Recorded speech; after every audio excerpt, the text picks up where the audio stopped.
یہ موٹر وے کی بات کر رہی ہیں جو کھلا کوریڈور ہے کے پی سے پنجاب میں داخل ہونے. آپ کو یاد ہوگا الیکشن کمپین کے دوران ان کے والد محترم نے کے پی کے لوگوں کو بیوقوف کہا تھا.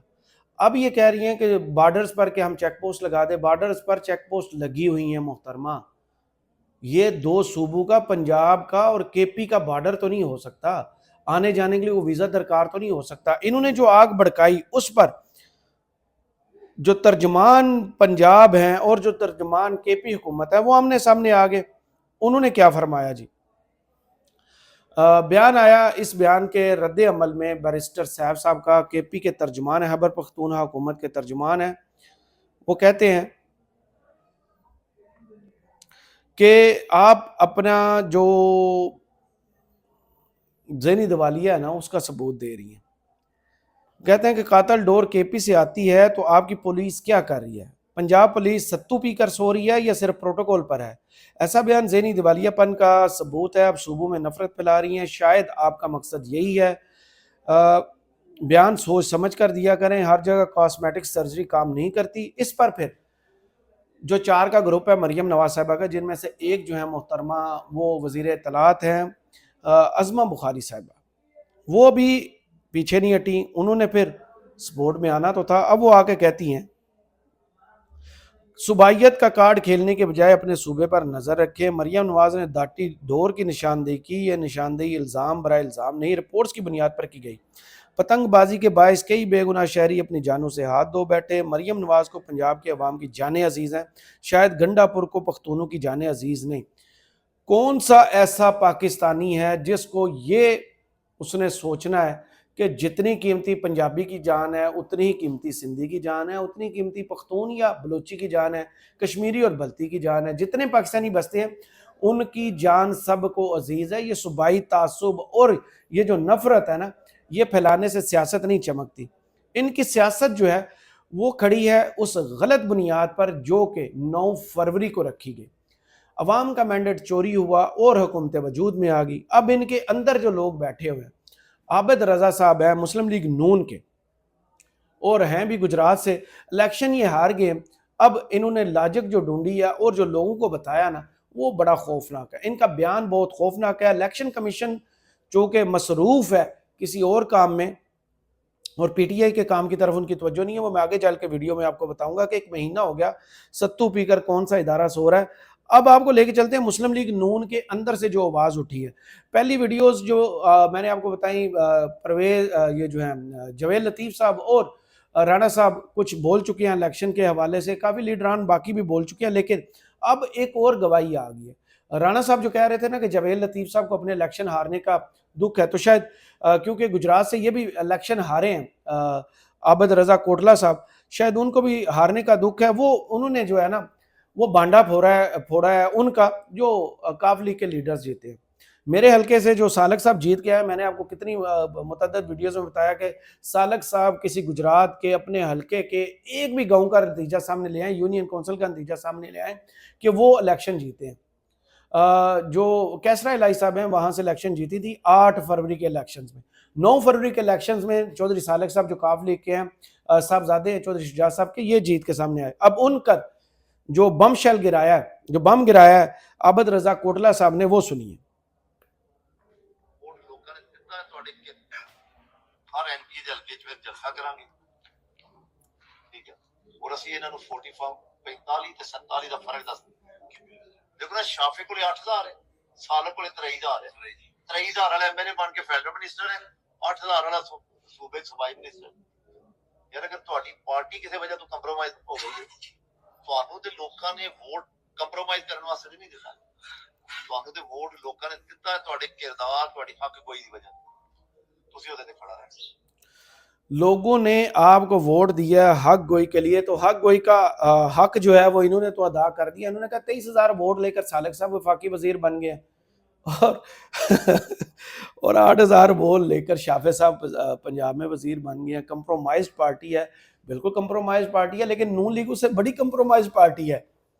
آپ کو اپنی منجی کے نیچے بھی ڈانگ پھیرنے کی ضرورت ہے کہ آپ کی پارٹی کیسے کمپرومائز کر کے اوپر صوبے پر بھی بیٹھ گئی ہے اور وفاق پر بھی بیٹھ گئی ہے. آپ کی پارٹی کے اندر تو ابھی تک لڑائی چل رہی ہے کہ ہم الیکشن جیتے ہیں ہارے ہیں.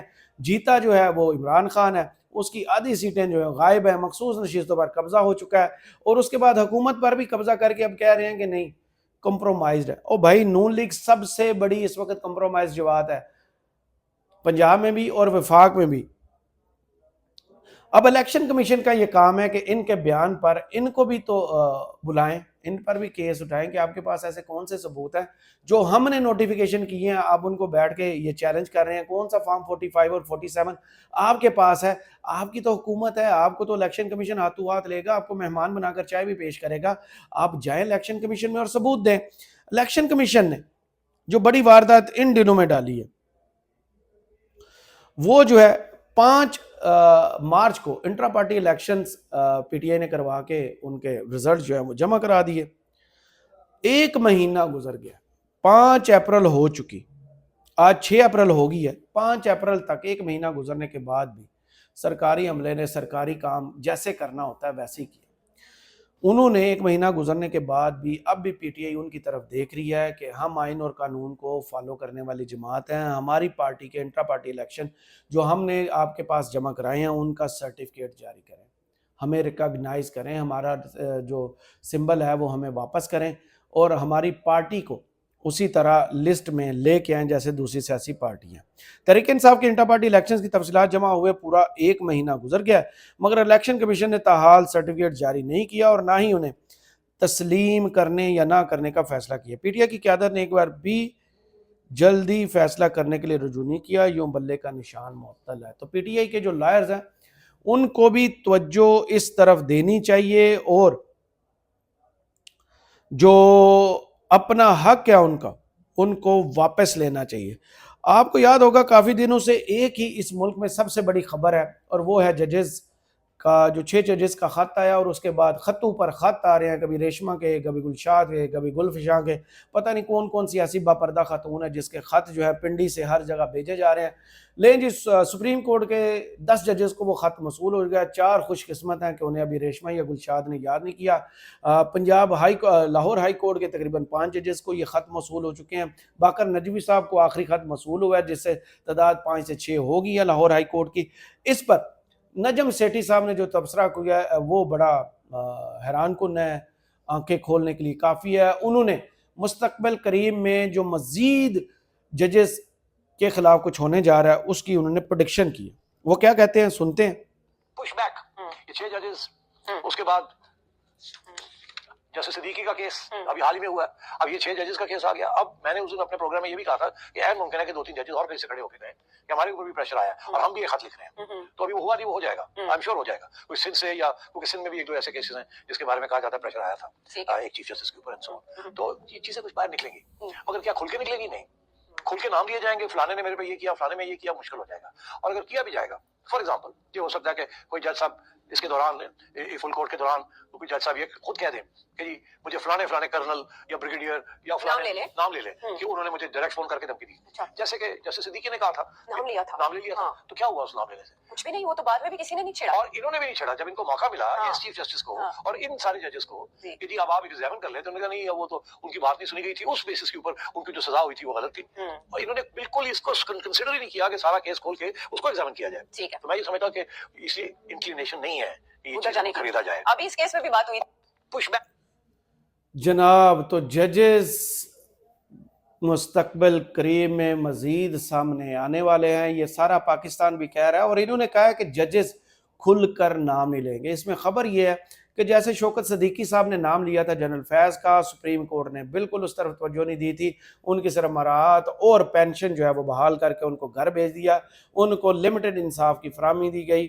لیکن اب وہ کہہ رہے ہیں کہ یہ ججز بھی جو ہے، یہ ان کی پریڈکشن ہے، میں بھی یہ غلط ہوں، لیکن بڑے پہنچے اور پہنچائے ہوئے صحافی بھی ہیں، کبھی کچھ بن جاتے ہیں، کبھی سیاستدان بن جاتے ہیں، کبھی کرکٹ بورڈ کے چیئرمین بن جاتے ہیں، کبھی گورنر، کبھی وزیر اعلیٰ، پتہ نہیں کیا کیا بن جاتے ہیں، کیونکہ پہنچے ہوئے ہیں، تو نوازا بھی اسی طرح جاتا ہے۔